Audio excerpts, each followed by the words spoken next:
Assalamu alaikum wa rahmatullahi wa barakatuh. Good afternoon, everyone. My name is Muna Al-Falasi from the Department of Economy and Tourism and the participant of the Innovation Professional Program, endorsed by Dubai Government Excellency. I will be your moderator for the session today. I welcome you to today's webinar, Megatrends Affecting Organizations. Before we get started, the session will be for 40 minutes, where the presenter will give us a lot of information and knowledge about the subject. Then we will have a 15 minutes. We will be taking it for the Q&A, and then 5 minutes will be a wrap-up. You will have the opportunity to submit your questions to today's presenters by typing in the chat box into the MS Team. You may send your questions at any time during the presentation. We will collect these and address them at the end of the presentation. I would now like to introduce our presenter, Professor Alessandro. Just to give you a bit of background about Professor Alessandro, he is the Professor of Strategy and Innovation. He is also an advisor and trainer of multinationals, international organizations, and governments. He also writes for Harvard Business and Forbes, and he published couples of interesting books about innovations, where I will give him the floor later on to tell us more about himself. This session is delivered by Ashtorage and Halt University.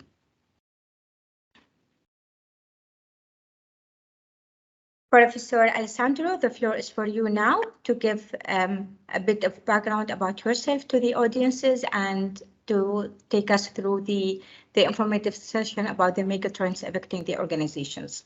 Thank you. Thank you. Thank you very much, Muna. Good morning. Actually, good afternoon, everyone. Good morning. Actually, it's 9 a.m. over here in Italy. I hope you can see me well. Can you hear me well as well? Is everything clear? Yes, it's very clear. Excellent. Thank you very much. Thank you for having me.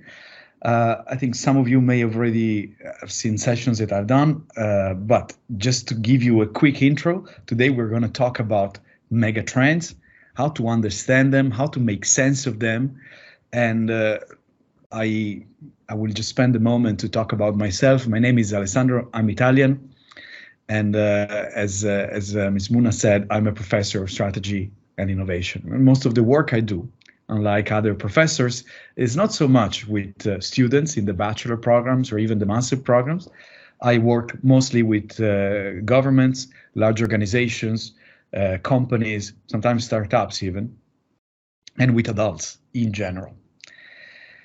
I want to start, if that's all right with everyone, with a little, I wouldn't say a little quiz, but it's actually a little challenge. I will show you some slides, and then I will ask you a few questions. And if you answer correctly, you will score some points. And the faster you answer, the more points you score. Okay, it's a little competition just to get everyone on board. I hope you're ready. And I'll start with showing you this map. Now, this is a map of the United States in 1985. You see the different states are drawn there.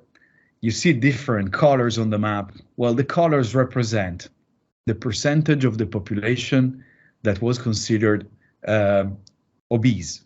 Okay, it means they were at least 15 kilos overweight, or they had a body mass index, if you're familiar with it, of more than 30 points. Now, what you see there is the light shade of azure. Yeah, this light shade is are states with less than 10% of obese population, and the darker shade are the states with 10 to 13%. Now, if everything is clear, I will walk you through time and show you what happens over time. Now, this is 1986. I think it takes a moment for the slide to update, but I'll move, and now you'll see 87, 88, 89. You see colors change. Some states become colored. 89, 90, 91. In 1991, something happened. We need a new color. because for the first time in our history, in American history, there were states with more than 15% obese people. If this is clear, I will go a bit faster now. I hope the presentation follows me as fast as I want to go. This is 92, 93, 94. Sorry, 94, something else happens. As you can see, we no longer have the light azure.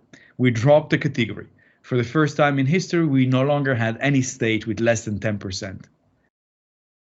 Okay, we're going on 95, 96, 7, new color appearing here. I hope that, yes, 97. Now we have 98, 99, 2000.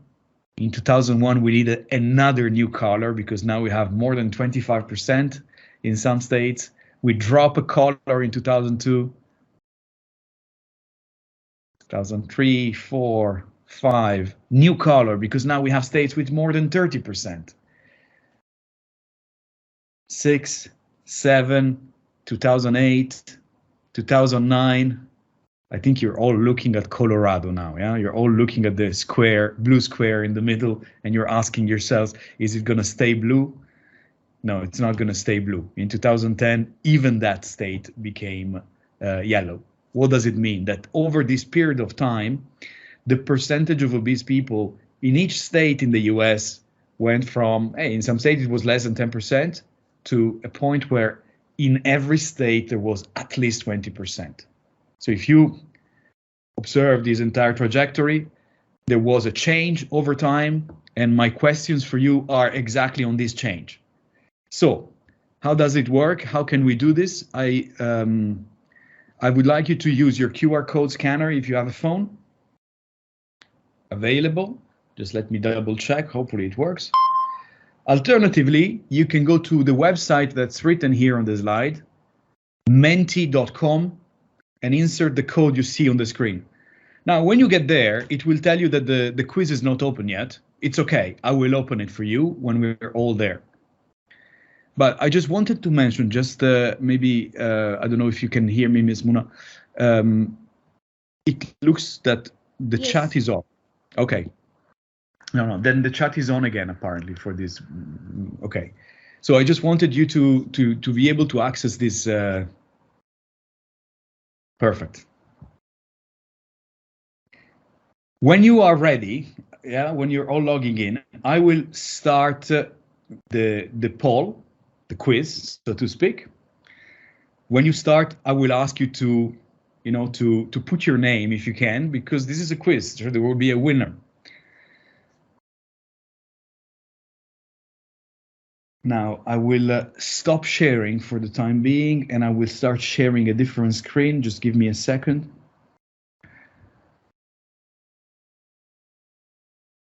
All right, 3 questions coming right now on what you just saw. So what you saw, what happened with the obesity rate in the US. So we're starting now. You'll see a countdown on your device, 3 seconds, 3, 2, 1. And the first question is, what you saw there, was it a trend? Yes or no?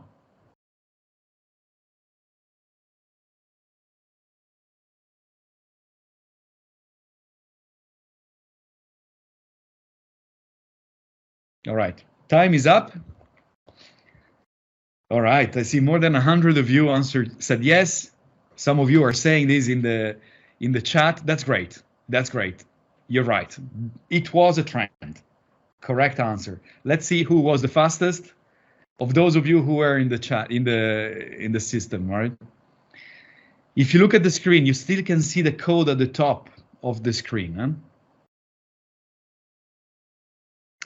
Casper, I don't know who logged in as Casper, but you were very fast. Fatma, you were very fast as well. And Penguin, whatever. I know sometimes you log in with weird names, but at least as you know. Listen, if you go to menti.com, it asks for the code, and the code is at the top of the screen. You see it there. It's 8708 and then 2230.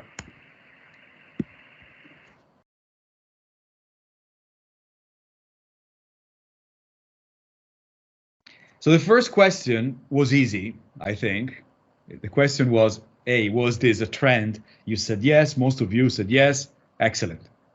I want to continue with the second question.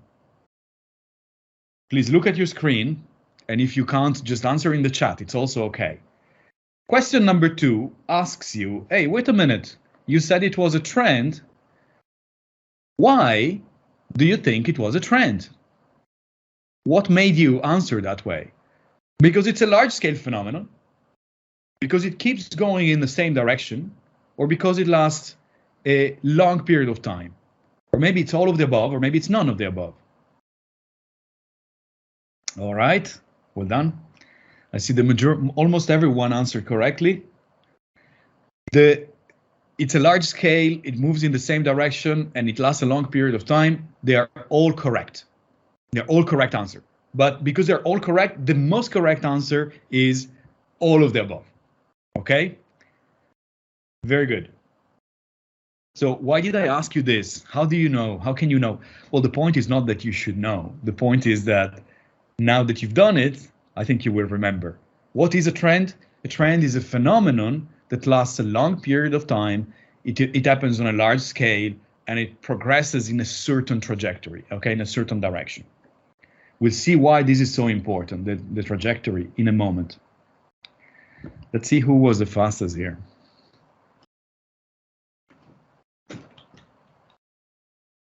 Okay, I think Said was the fastest. But now the leaderboard says that our penguin is #1, followed by Mira and Said. 2 Saids, really. Anyway, there is one question left. So I'm very curious to see what happens with the last question. But remember, for the time being, what the trend is. It's a phenomenon of change that happens over a long period of time and on a large scale.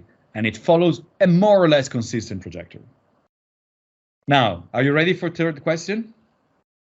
You'll see again the countdown on your screen, and then a few seconds, and then you can... What other trends are happening that are similar? Like similar is the essential word here. Maybe the trend of digital technologies, or global warming, inequality, economic inequality, all of the above, or none of the above. All right, time is up. Well done. I tricked you. I tricked you because, why? Why did I trick you? Well, first of all, to catch your attention, of course. These are all trends, okay? So you were right, these are all trends. But the question is, what makes them similar? Well, they're not similar. So they're all trends, but they're not similar in a specific way. So I want to talk to you about why they're not similar. But some of you got it right. So let's see. Wow, some of you scored very high. In this last question, I think there was no timer. But Hessa, well done. Big applause for you.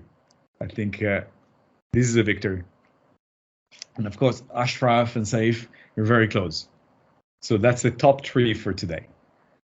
Yes, it was a tricky question. It's designed to be tricky just to get your attention, okay? Sorry if I'm a bit mean. That's what professors are allowed to do. Huh? But now, jokes aside, let me go back a bit to the screen, to my presentation, and draw your attention to a couple of things. When we look at trends like this, we can do many different things, okay? We'll do a few different things in today's session. The first thing we can do is try to understand what provokes trends of this kind. And now, if you think about the trend you saw of obesity, I don't know, you can say, look, in the 80s, Americans started eating more processed food. Yeah, they changed their diet. They had more fast food, more processed food, more TV dinners, ready meals, and so on, eating out more frequently. Okay, that's part of it. The second part of it is that they started, they had a less physically active life. Yeah, they drove more. Thank you, Afaf. They drove more. Their work changed. They were less blue collars and more white collars, and so on. And then you can go back even and say, hey, how did that happen? Why did they change their diets? Oh, you can say, well, many things. There were more fast food. Why? Because the technology changed that let them create food faster in a more standardized way. Okay, how did that happen? Oh, it happened because there were innovations in technologies, innovation in agriculture, innovation in business models. You can track these trajectories of long-term change in so many different ways. You say, why did people eat out so much? Oh, because women were working more, so they had less time to cook at home. Wow, why did women work more? Well, you know what? Because 30 years earlier, 40 years earlier, American men were sent to war in Europe. And so women had to start working. Say, come on, how can you track so many ongoing changes that reshape the world all the time? Well, it's difficult, but there are some methods. You look at these long-term ongoing changes. Yes, I don't know who HH is in the chat, but yes, you had changes in behaviors, in lifestyle, and in diet. But if you were there in the US in 1985, and you open the door and you go outside and say, what do you see? Well, you see your neighbor has a new car. Across the street at the corner there, you will see there is a new fast food. Or maybe there is another neighbor who comes home carrying a microwave. Or you see the wife of your neighbor going out to work. And in 1985, when you see all these changes, you don't think, hey, wait a minute, maybe there will be obesity. You don't think that, because your mindset in 1985 is not the mindset of the future, it's the mindset of the past.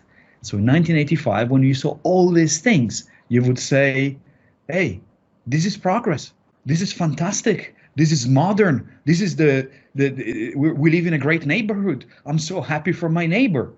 We were very excited to see these changes, and we did not see where the changes were leading. I think something similar happens all the time. Yeah, we see change and we look at it with the mindset of the past. When did you open your first Facebook account, if you remember?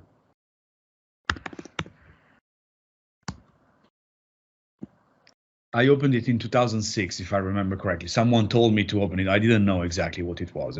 I started using it a bit later, but I can see, 2007. Okay, or even 2004, Sumaya. Incredible. Listen, when you opened it, when you started it, when you started looking at it, you thought, so interesting.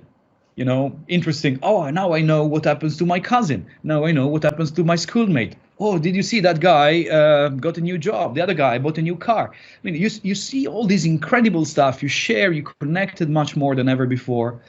But when we started doing this, we never thought about data privacy. We never thought about all these other things that are now happening. We didn't think, oh, I will doom scroll. I'll spend a lot of time on my devices. I'll waste a lot of time there.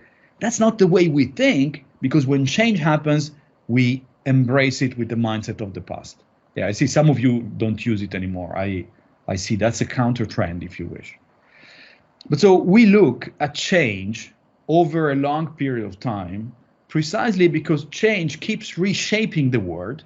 And some of the things that happen are good. Some of the things that happen are not so good.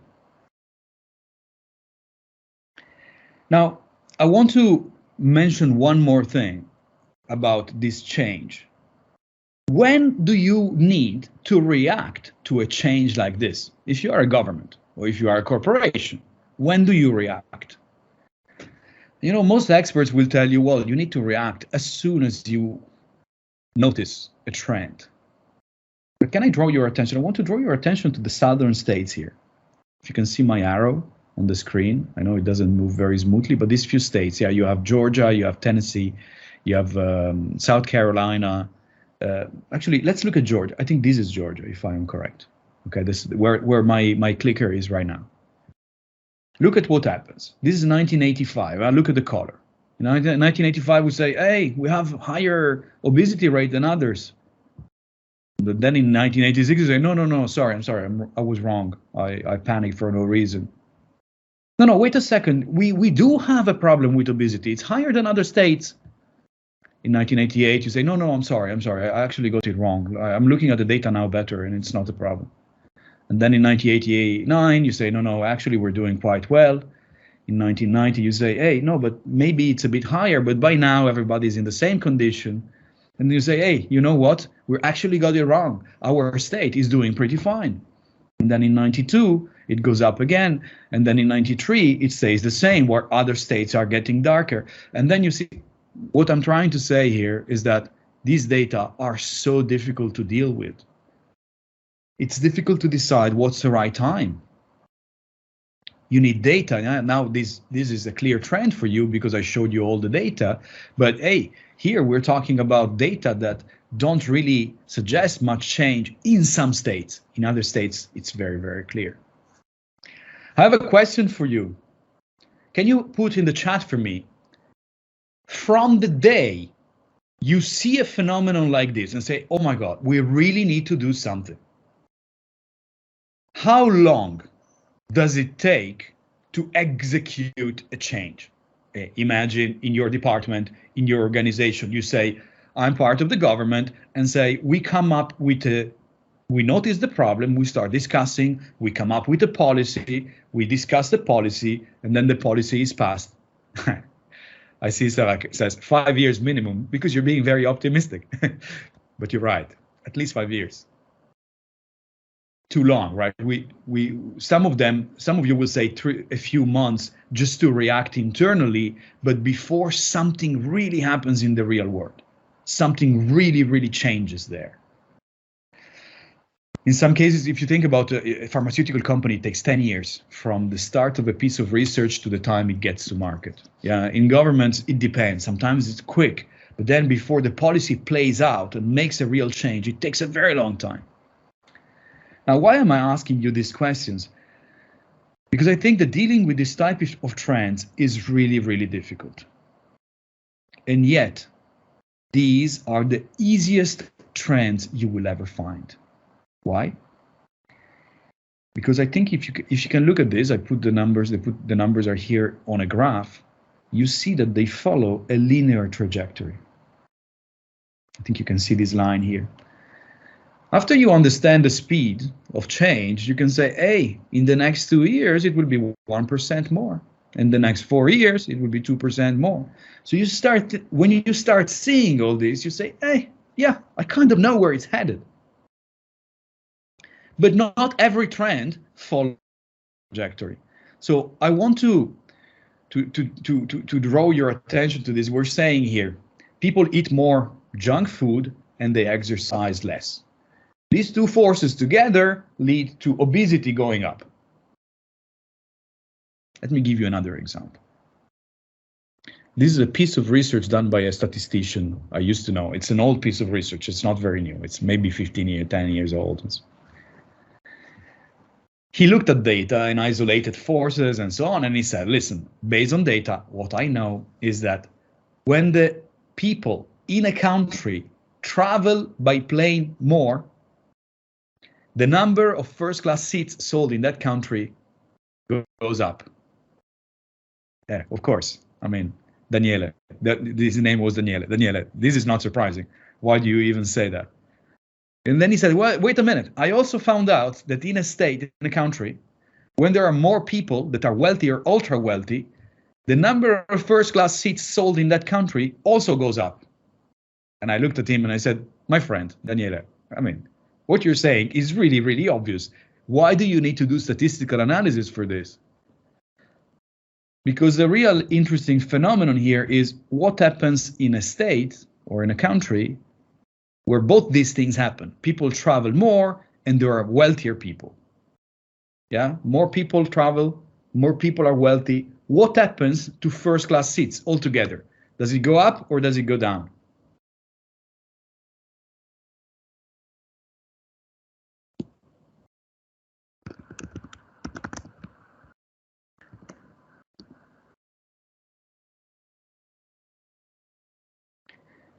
Yeah, I think it makes perfect sense. It should go up. But by now, you should also know that I'm a professor and I will always ask you a tricky question. Otherwise, what's the fun of it? So what happens when both of them go up is that actually prices go, actually first class seats go down. Why is that? Because when you have more people that are very wealthy and they travel more, normally they stop flying first class and they start flying private jets. Well done to the few of you who got it right. But yeah, so this is what happens. It's the opposite of what we would expect. So some of these trends don't go the way we are seeing them. You see a trajectory and then suddenly it changes. I'm going to move on and talk about a couple more. This is an example of weather, climate change. What happens here? Because if the temperature on the planet goes up by 1 Celsius, some yellow phenomena, the coral reefs will die. When the orange things, when the temperature goes up 3 Celsius, the orange things will happen. And if the temperature goes up 5 Celsius, the red catastrophic things happen. So we usually think, hey, wait a minute, if we stop warming the planet at 1 Celsius, then we stop the orange ones happening. And experts now tells you it's not true. Unfortunately, when the yellow phenomena happen, those phenomena provoke the orange ones, and the orange ones then provoke the red ones. So even if you stop polluting, it may be too late. Okay, so these are trends that it doesn't matter what you do, they will not stop. You remember the first step, the first trend, yeah, of obesity? If people stop eating fast food and they start exercising, obesity rate will go down. In this type of trend you see now, it doesn't matter what you do, the trend will not stop. Okay, so it's important that we understand various trajectories of trends so that we know where they're going. And even so, sometimes they go in the opposite direction as that we expect. So how do we deal with all of this? I'll skip a few slides, but you get the entire deck later when you check it. We start mapping and studying the trends in a more systematic way. We classify them, we look at what they're doing, where they're going, for a couple of reasons. First reason is that if the forces that cause a trend to emerge are still there, the trend will continue to increase. Yeah, so if fast food and little physical activity is still there, the trend of obesity will not slow down. If pollution, CO2 emissions keep growing or keep at the same level, the pollution will keep evolving, and so on. And if more people become wealthy and they travel more, that will also happen. The second thing I want to say is that when we look at trends, we should not, and I use this expression by Professor Gulen from I think he moved from Wharton to Cambridge. And he says, when you look at trends, don't think of tsunamis, so something that catches everything in its path. That's not the way trends work. Think about a tornado, something that hits you and benefits one and damages another one and damages someone. And I usually use the example of big phenomena. Think about what happened in the recent past with the pandemic. Now, even that's not necessarily a trend. It shows the diversity of impact. The pandemic affected, and the way governments responded affected Singapore very much and damaged it because of the way the government responded. And it also affected the UAE, or Dubai specifically. I mean, Dubai benefited enormously from its response.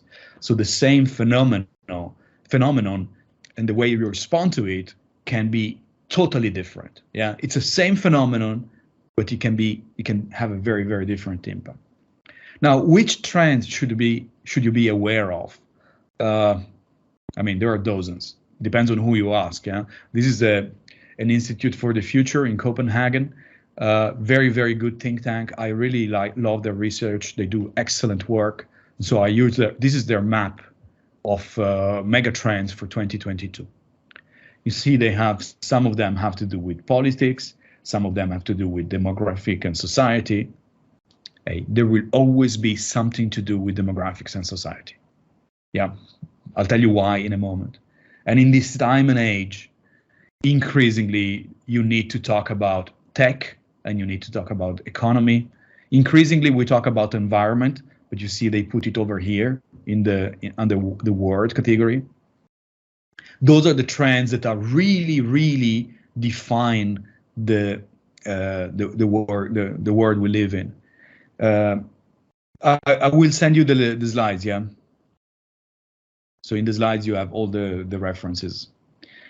You can find other models. Yeah, this is by EY. It's a consulting company. This is a fairly common methodology we use to classify big forces that are changing across 5 or 6 dimensions, depending on how you call the framework.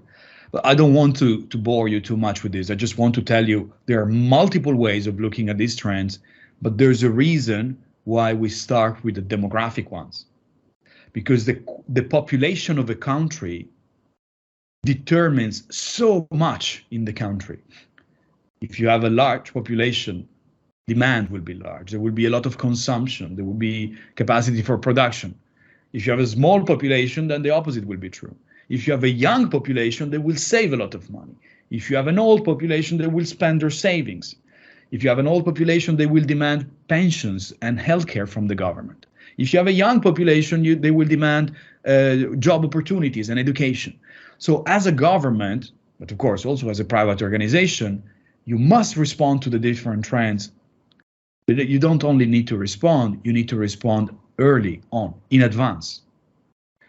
Yeah, you need to understand the impact of this on politics, and also geopolitical impact. The countries that are growing quickly acquire an important place on the global landscape, even more than similarly sized countries that are not growing. I'm going to move on and tell you, the second reason why we look at demographic trends, other than they are so impactful, is that demographic trends are so slow to change. It's so hard to steer them in a different direction. I think you've heard about China's one-child policy. China, for a long time, had a policy where every couple could only have one kid. And so they did. And so they only had one kid. And these had massive consequences. One of the consequences is that when they could control this, parents prefer to have a boy rather than a girl. And so now there is a shortage of girls in China. And the second thing is that because there was only one child, they had a major investment in this child, sending him to the best schools, spending a lot of money educating and training this child. And that created a lot of competition between children. And then one day the government said, hey, wait a minute, we can now afford to have 2 kids or even 3. The population is shrinking, we need more people. So they told Chinese citizens, hey, you can have more kids. And you know what? Chinese citizens are not having more kids, because in the meantime, the pressure on competing for each child and sending them to the best schools and being the best and so on became so expensive that families can no longer afford to have 2 kids, and they don't choose to do so. So it's so hard now to change this trend. You can't just pass a policy and wait for it to happen. I will show you this just very quickly. It's a method we call the population pyramid, used to describe the population. What you see on the left, it's a developing country. What is in here? Look, you split the population by gender. These are the residents of a country. Yeah? You have females on the right and males on the left. And here, at each level, you have the number of residents in each age group. So from 0 to 4 years old, 5 to 9, and so on. And here you have 8.5 million, here you have 7.5 million, 6 million, and so on. We call it a pyramid because, yeah, it's shaped like a pyramid. And what it says, and why I think it's so interesting, is that if you have 8.5 million females in this age group now, in 4 years, you will have 8.5 million females in the higher age group. And after 8 years, in the higher age group, and then up and up. This thing is very, very predictable. And then you do 2 more things. You look, hey, wait a second, but these people will not last forever. No, they will not. There is a mortality rate. So you take mortality rate into account and you see how it shrinks. And then you look at fertility rate. wait a minute, what's that? How many kids are born? Yeah, and so you know how many will there be in the next line below. And doing these techniques lets you look at the shape of the population and see where it's headed. And then, of course, you have other phenomena like migration, people who come or people who leave. We used to call this a pyramid because it's shaped like the pyramid. But if you look on the one on the right, this is the UK in 2011. In the UK and in most developed economies, we no longer have a pyramid, we have a pear. Yeah, you see it's shaped in a different way. And what this means is that you have too many people who are grown-ups. So they're spending, these are the time of their life where they earn a lot, maybe they spend a lot, they are the best level of productivity, but soon they will need to be supported by someone. And look at what? You don't have enough new generation to support them. So one day there will be huge taxes to be paid. And this tells you a lot about the people, their expectations, their demand, who will they vote for, and so on. And just in case you're curious, this is your population pyramid. It used to be more like a pyramid, but then of course it became like most advanced economies, it's becoming a bit narrower at the bottom. And here you have a big bump of males. And when I saw it, I immediately thought about your coffee pot. Now the dark blue males are what is called the male surplus. And these are all the immigrant workers. They also have an impact, of course, on the fertility rate. And so definitely you still have a lot of adults, but it's like the pyramid stopped here at some point, and you have fewer young youth than it used to. When I discussed this in the UAE, I mean, I used to live in the UAE. I still work a lot in the UAE. I'm there all the time, probably once a month at least. But when I discuss this, some people say, but no, how is it possible? And the question I ask them usually is the following. How many children do you have?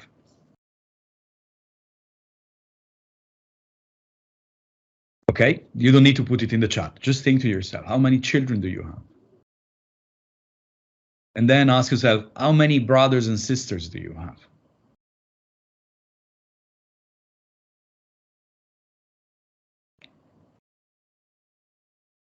And then ask yourself, how many uncles and aunts do you have? And so I think that you can see that the generation of your parents were many more, your generation were a bit less, the next generation is even less, and that's what you see here. Now, I will move on a little bit because I want to give you a few more ideas here, right? So based on these numbers, what we can also determine is over time, what's the population size? This is the world population. We can do the same thing, of course, in a country. And we know this because we know that people live longer. So they will stay, there will be more people because people don't die as much as before, they live longer. But what we know is that fewer people are born. There is this very important number 2.1 in demography, saying, hey, when female have 2.1 children each, the population size will stay stable. And the number is going down. And these are global fertility rates that are going down, down, down, down. In Europe and many advanced economies, it's below that. You can see the numbers here. In my country of Italy, it's even lower. It's 1.3. It's so low. It's incredibly low. Our population is disappearing. In case you're curious about, again, what does it look like when we put the numbers together in the UAE? Yeah, it looks like every advanced economy. Again, I think that here the number for you is 1.39, which is very, very low. This is impacted by the number of immigrants you have, but nonetheless, you have fewer children than before. Your population is of nationals as well, is also shrinking. Now, I can go on a bit longer. I just want to mention a few things. Even as we have fewer children, the world population is growing. The world population is growing mostly in Africa. We have 50 million new Africans every year. We have more old people because we live longer. We live longer lives. We work longer. And every one of these things is changing the world we live in. I'll come to a close in a second. Yeah, I just have maybe one more trend that I want to mention. Another big trend that is happening globally is that people don't live in rural areas anymore and they're moving to cities. Okay, and when you do that, of course, cities grow. I don't need to show you this. Cities grow, they become bigger, more populated. We're also building new cities. In some cases, as a combination of various trends. So you know that Indonesia is building a new capital city because Jakarta is going underwater. Your neighbors in the Kingdom of Saudi Arabia are building new cities from scratch. So there are new cities emerging, and cities are becoming bigger and more impactful and more important as actors on the global scene than ever before. So just to look at this example again, your neighbors in Saudi Arabia are big, they have a big economy.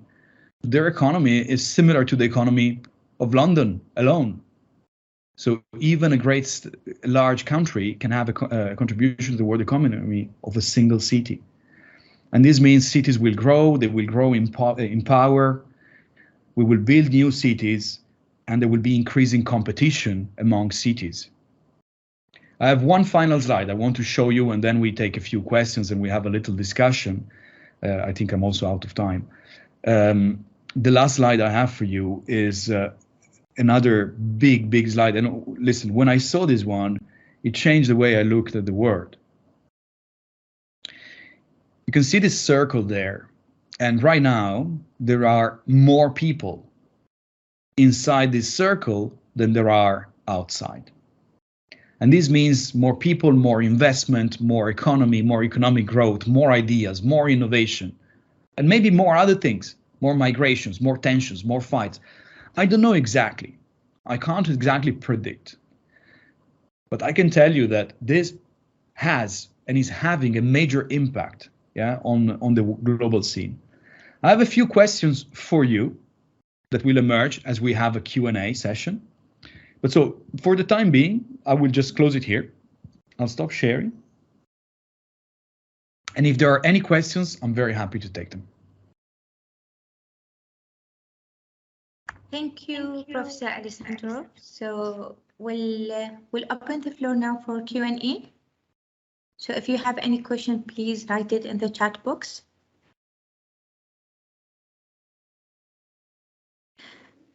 Okay, by the time the audience start interacting, I have a couple of questions for you, Professor. Thank you, okay. Yes.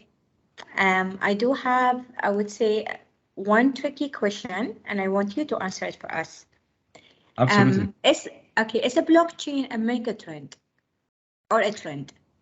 I think blockchain is not yet a mega trend, but it is part of the mega trend associated with the emergence of digital technologies. So I think that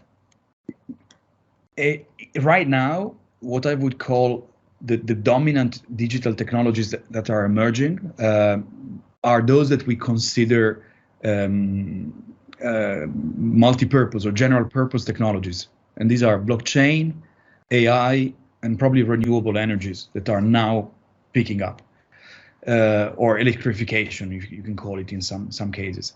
The three of them combined and jointly continue emerging, and they are shaping multiple domains, including policy making, including how people live, how they make decisions, how we do business.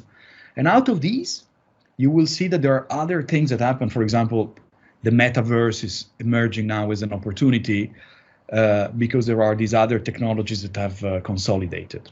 But the metaverse per se, or the application of each of these methodologies, like cryptocurrencies and so on, these are just applications. They can come and go. I think, however, that the emergence of these three technologies, that will not come and go. It's a long-term, large-scale, consistent trajectory, so a trend. Yeah.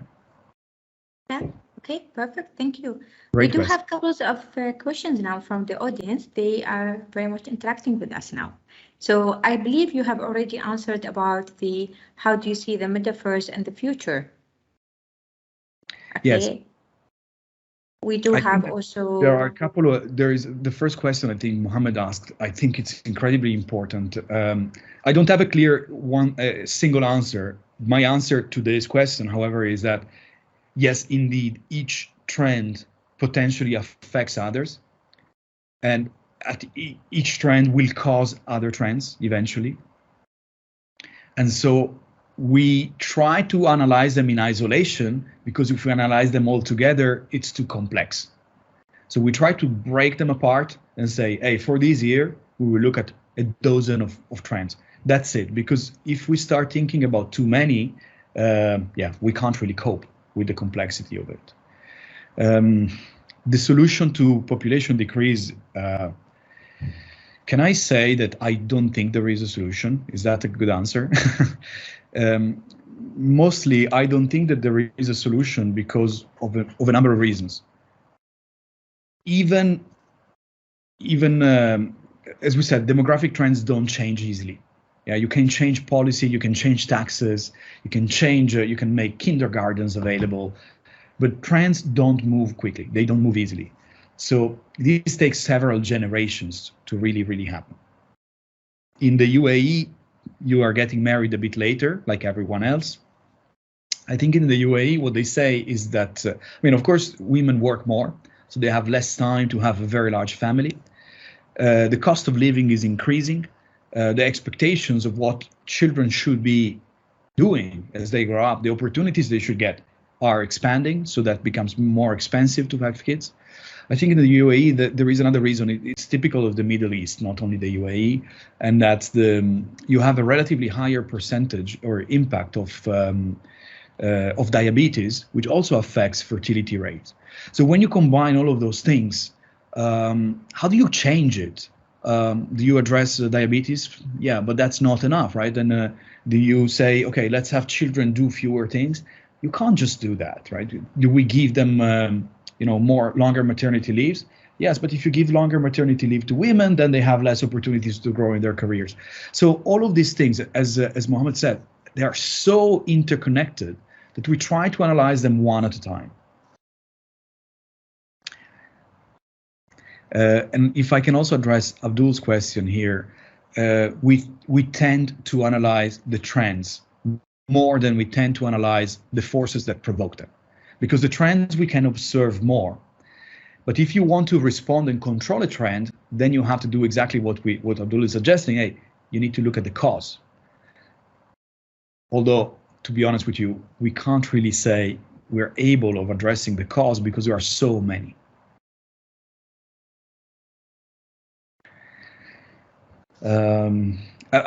Ms. Mona, is it okay if I just go like this and I look at the questions and answer, or to select a few that you think are more urgent than others? Sorry, my mic got stuck. No, actually, we do have almost, I would say, 12 minutes. Okay. So we'll just take the most important questions at the moment, just to address, because some of the questions are very similar in nature. Okay. So yeah, if I can answer actually one question by Marwa. Listen, yeah, go ahead.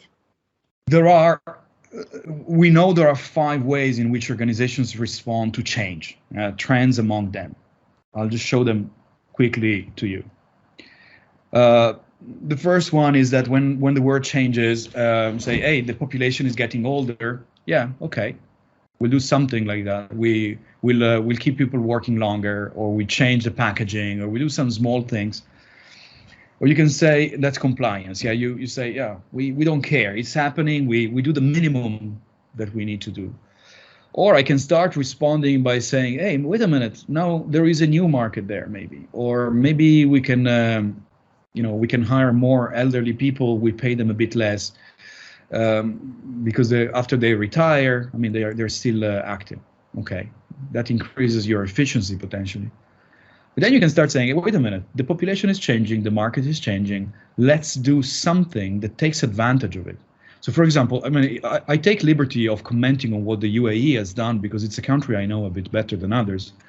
I think what Dubai did here with aging Western population is a very interesting strategic response. And you said, wait a minute, these people live longer, they have active lives, they have money, they love living in a nice weather.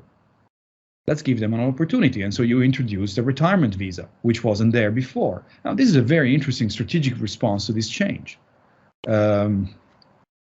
The last thing we say, however, some organizations respond to trends by saying, let us take leadership here and affect others and lead a coalition so that we can respond.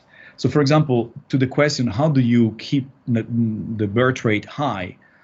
Well, no one can increase the fertility rate or birth rate. But the government could take initiatives and say, okay, this is our next strategic priority, is to keep the population high. So let's intervene, let's lead a coalition from healthcare sector to the work force, to education, to a number of other things, so that jointly you bring about a change.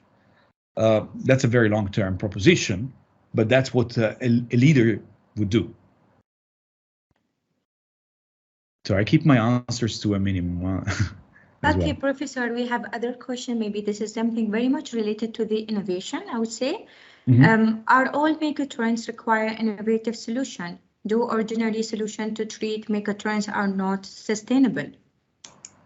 Listen, I don't know who asked the question, but listen, it's a great question. Yeah. In general, when we talk about innovation in my field, innovation means changing a business model. In other words, it means thinking about the way you create value differently. And so in short, I would always say when a mega trend emerges, the competitive conditions sooner or later will change. And so to keep an edge, you definitely need to innovate, which doesn't mean you need a new product. Maybe you can use the same product, but you innovate the business model. I think business model innovation is, and the way you create and capture and communicate value. I think that this is really important. If I can give us, I don't know, a couple of examples that come to mind. One of them is there is a big trend, for example, in finance called buy now, pay later. I mean, I struggle to tell you that there is anything new in that. I mean, there's always been consumer credit. Consumer credit has been around forever. But what changes is how the value proposition of consumer credit is deployed in the market.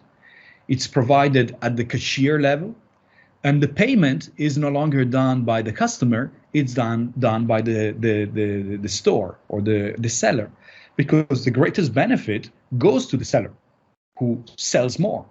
And so the product itself is consumer credit, the solution is consumer credit, but the way it is packaged and charged and paid, it's a business model innovation.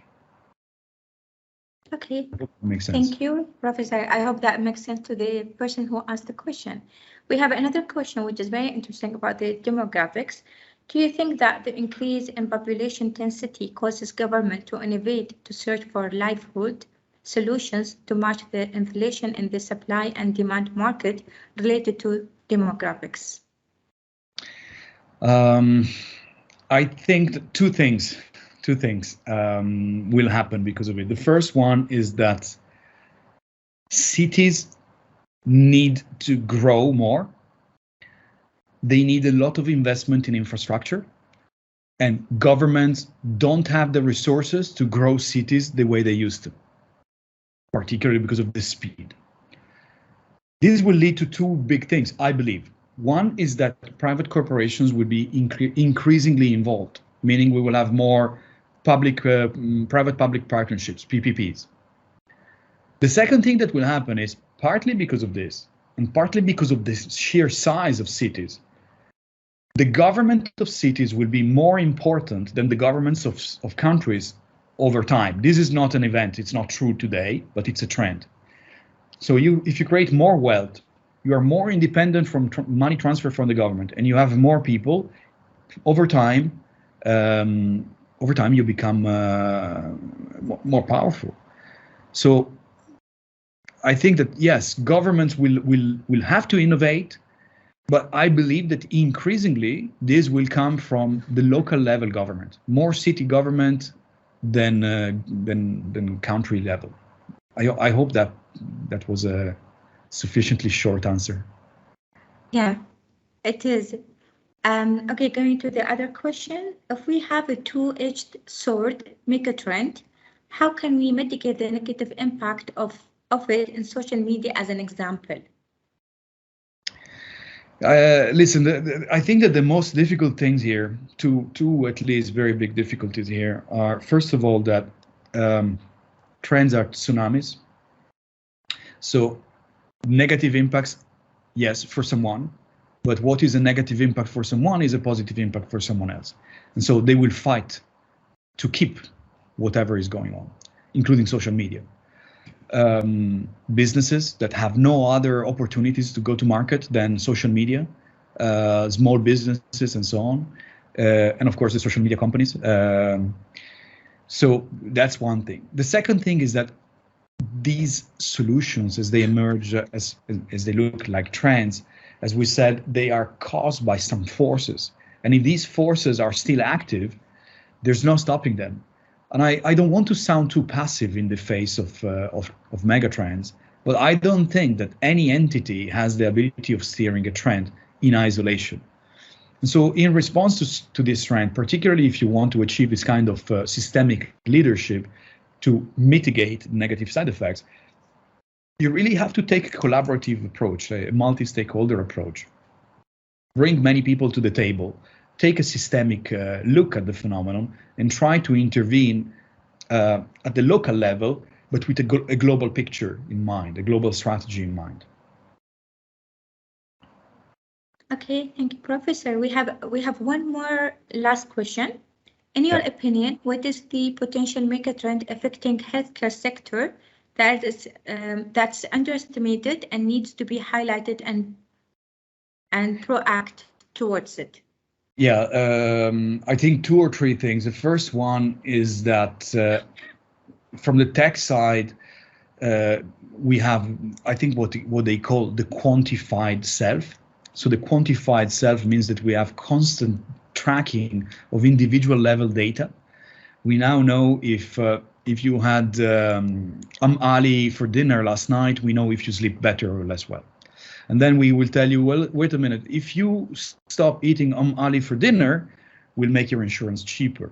And so over time, I think that this combination of the quantitative self and the new business models will change our behaviors in a way that makes our lives better. That's the first thing. The second thing is that our understanding of the quality of life and happiness and balance and so on will redefine what it means to be healthy.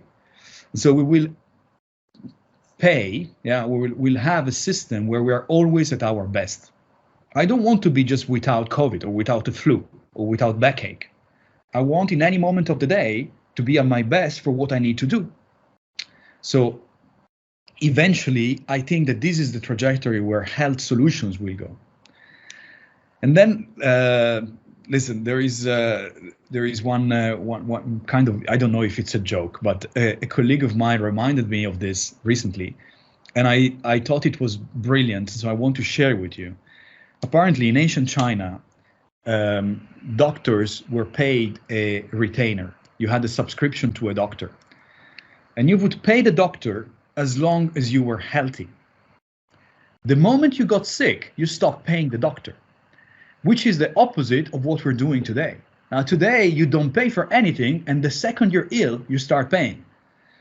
So in a way, it looks like, hey, it's everybody's interest in healthcare to get people sick. I know it's not quite so bad. Yeah, I know that. I grew up in a family of doctors. I know how much they care about the health of their families, of their patients. I really, really saw that. But nonetheless, as a whole, the ecosystem depends on people getting ill so that we can provide them with services. And I think that over time, we will move away more in this other direction. we're out of time. So yes. sorry. Unfortunately, thank you so much, Professor, and thank you for the audience for sharing a lot of, I would say, interesting questions and very. I mean, I wish we have the time to answer all the questions for each one of you, because these are questions that are very much relevant to the subject that we have discussed, and it's really foresighting also the future of how the government and the organization are looking into this megatrends that are affecting not individual markets, but overall organization and the world. That brings us to the end of our session of the megatrends with the Professor Alessandro. Thank you everyone for attending today's webinar. I hope it was an informative session and you had great takeaways.